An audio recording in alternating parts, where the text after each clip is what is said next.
Hello everyone, मैं प्रवीण विजयवर्गीय आप सभी का स्वागत करता हूँ physics class by Praveen sir में। और जैसा कि मैंने आपको लास्ट जो क्वेश्चन था उससे पहले मैंने आपको सारी चीज़ें बता दी है कि मैं एक्चुअली में क्या करने जा रहा हूँ। मैं एससीवी के क्वेश्चंस आपको सॉल्व करवाने जा रहा हूँ, चाहे वो सोल्ड एग्जांपल्स हों या फिर अनसोल्ड क्वेश्चंस हो, ऑब्जेक्टिव हो, ऑब्जेक्टिव 1, ऑब्जेक्टिव 2, सारी तरीके के। ओके, और मैं सबसे पहले यहाँ पर जो टाइप्स ऑफ सेमी कंडक्टर वाला पार्ट है उसको यहाँ पर कवर करवाने जा रहा हूँ। ठीक है, तो नेक्स्ट जो मेरा क्वेश्चन है वो सॉल्व एग्जाम्पल ही है, जो कि एग्जाम्पल नंबर 5 है। ठीक है, तो देखिए इसको आप कैसे सॉल्व कर सकते हैं। यस, तो सबसे पहले हम क्या करें, जो भी गिवन डेटा है उसको लिख लें। ठीक है, तो जो गिवन डेटा है हमें क्या क्या दिया हुआ है।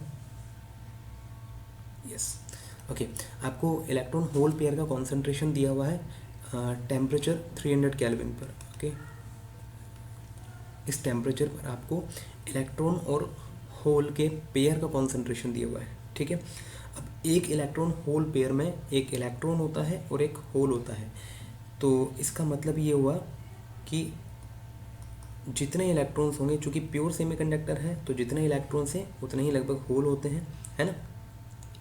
और आपको इलेक्ट्रॉन होल पेयर का कॉन्सेंट्रेशन दिया हुआ है 7 × 10⁻15 पर क्यूबिक मीटर।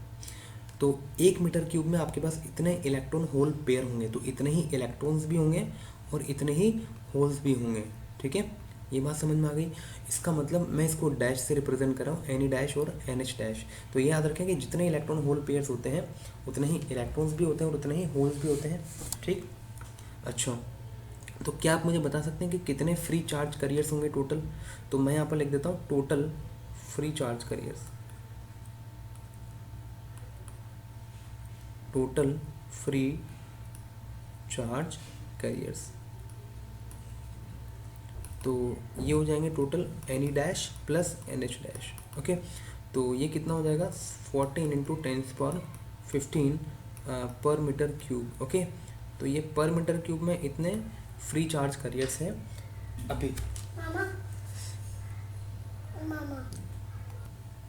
ओके, तो यहाँ पर आपको टोटल फ्री चार्ज कैरियर्स की डेंसिटी दी हुई है 14 × 10⁻15 पर मीटर क्यूब। ओके, अब आपने इसमें क्या कर दिया है, एंटीमनी की डोपिंग कर दी है। एंटीमनी चूंकि पेंटावेलेंट है इसलिए अब ये बन गया एन टाइप सेमीकंडक्टर। ठीक है, इसमें आपने जो डोपिंग की है वो किस तरीके से की है कि 1 एटम इन 10⁻7 एटम्स, मतलब जब सिलिकन के 10⁻7 एटम्स होंगे तो वहाँ पर आपने एक एंटीमनी का एटम उसके अंदर डोप कर दिया है।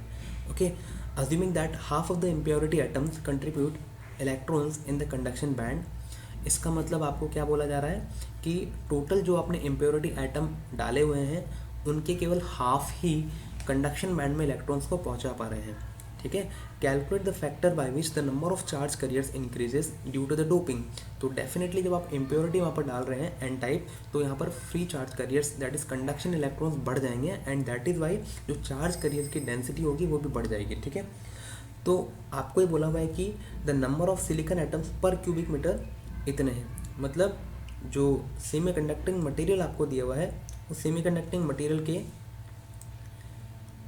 प्योर वाले केस में इतने silicon atoms per cubic meter हैं। तो मैं यहाँ पर लिख देता हूँ सिलिकॉन एटम्स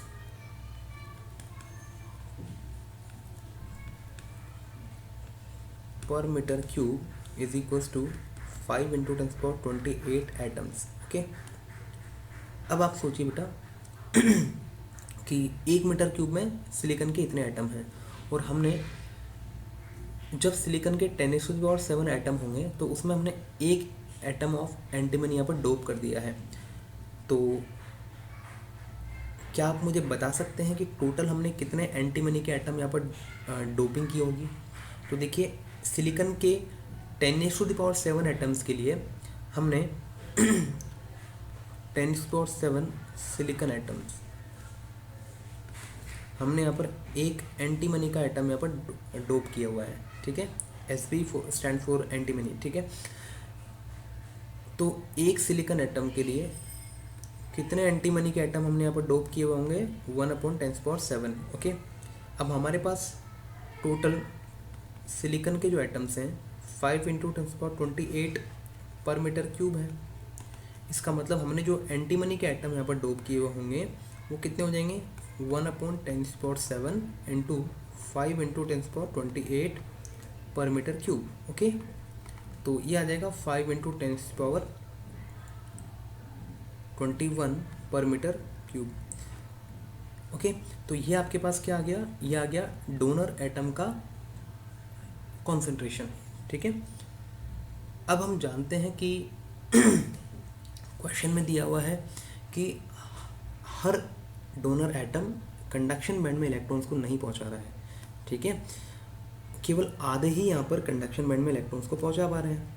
इसका मतलब जो इलेक्ट्रॉन्स की जो डेंसिटी आएगी, कंडक्शन इलेक्ट्रॉन्स की जो डेंसिटी आएगी वो कितनी हो जाएगी, 5 × 10⁻21/2 पर मीटर क्यूब। ओके, ये 2 से क्यों डिवाइड किया, क्योंकि आधे ही यहाँ पर वहाँ पर पहुँचा पा रहे हैं, कंडक्शन बैंड में पहुँचा पा रहे हैं। ठीक है, तो यहाँ से हमारे पास इसकी वैल्यू आ जाएगी लगभग 2.5 × 10⁻21 पर मीटर क्यूब। ओके, यहाँ तक बात आई थिंक आपको समझ में आ चुकी होगी। अब मैं ये जानता हूँ कि चाहे कौन सा भी एटम हो, चाहे कौन सा भी आपने डोपिंग किया हुआ हो, लेकिन Ne और NH का जो प्रोडक्ट होता है वो हमेशा सेम रहता है। ओके, तो Ne और NH का जो प्रोडक्ट होगा वो हमेशा कितना रहेगा, Ni² के बराबर होगा, और Ni² कितना होगा, Ne डैश × NH डैश के बराबर हो जाएगा। ठीक, तो यहाँ से आपको NH की वैल्यू मिल जाएगी। तो NH की वैल्यू यहाँ पर कितनी हो जाएगी, देखिए Ne dash NH dash upon में Ne। ओके, अब यहाँ पर आपको Ne और NH की वैल्यू दी हुई है, कितनी है, 14 × 10⁻15, चूँकि दोनों की वैल्यू सेम है तो इसका स्क्वायर हो जाएगा 14 × 14 × 10⁻30 डिवाइडेड बाई Ne, और Ne यहाँ पर हमने कितना कैलकुलेट कर लिया है, 2.5 × 10⁻⁻ कितना है, 21। ओके, यस, तो ये कितना हो जाएगा लगभग, यस 196 × 2 अपॉन में 5 × 10⁻9 पर मीटर क्यूब। ओके, अच्छा, तो हमारे पास यहाँ पर होल की डेंसिटी भी आ चुकी है इन N टाइप सेमीकंडक्टर। तो अब जो टोटल फ्री चार्ज करियर्स हो गए वो कितने हो गए हमारे पास, उतनी उनकी डेंसिटी कितनी होगी, Ne + NH, तो ये हो जाएगा कितना, 2.5 × 10⁻21 plus 196 × 2 upon 5 × 10⁻9, okay, per meter cube. I think you are getting my point. ठीक है, अब आपको पूछा हुआ है कि calculate the factor by which the number of charge carriers increases due to the doping. तो पहले हमारे पास टोटल चार्ज करियर्स कितने थे, इतने थे, और अभी हमारे पास चार्ज करियर्स टोटल कितने हो गए, इतने हो गए। ठीक है, तो कितने फैक्टर से बढ़ चुके हैं वो निकालने के लिए आप सिंपली क्या करें, फैक्टर इज इक्वल्स टू अभी कितने हो गए अपॉन में पहले कितने थे। ओके, तो अभी कितने हो गए और पहले कितने थे, इन दोनों का आपको क्या निकाल लेना है, रेशो निकाल लेना है। ठीक है, तो आप चाहें तो यहाँ पर एक काम और कर सकते हैं, क्योंकि Ne + NH की जो वैल्यू है वो ऑलमोस्ट Ne के बराबर आएगी। मैं ऐसा क्यों बोल रहा हूँ, क्योंकि Ne का अगर आप वैल्यू देखें तो ये 10⁻21 के ऑर्डर में आ रहा है, देखो ध्यान से, और वहीं अगर आप NH का वैल्यू देखें तो 10⁻9 के ऑर्डर में आ रहा है ना। तो Ne + NH का जो वैल्यू होगा वो ऑलमोस्ट कितना आ जाएगा, Ne के बराबर। तो आप इसको ऐसे भी निकाल सकते हैं, Ne अपॉन में Ne dash plus NH dash. Okay, अब यहाँ पर Ne की वैल्यू कितनी है, तो ये आ रही है 2.5 × 10⁻21 अपॉन NH की Ne dash plus NH dash कितना है, 14 × 10⁻15 के बराबर है।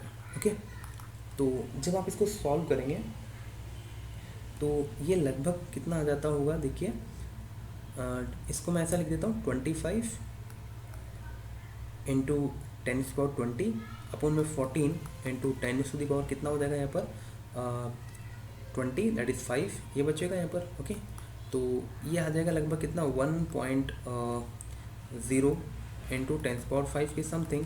तो इसका आंसर हो जाएगा लगभग 10⁻5। Okay, so this is your final answer. I hope you got this solution कि मैं क्या कहना चाह रहा हूँ एक्चुअली। अगर आपको फिर भी कोई डाउट है तो डेफिनेटली आप यहाँ पर कमेंट बॉक्स में पूछ सकते हैं। तो इस वाले न्यूमेरिकल को सॉल्व करने के लिए की पॉइंट यही था कि Ne और NH का जो प्रोडक्ट होता है हमेशा सेम रहता है Ni² के बराबर। ठीक है, डोपिंग करने से उस पर कोई फ़र्क नहीं पड़ता है। Okay, thank you very much.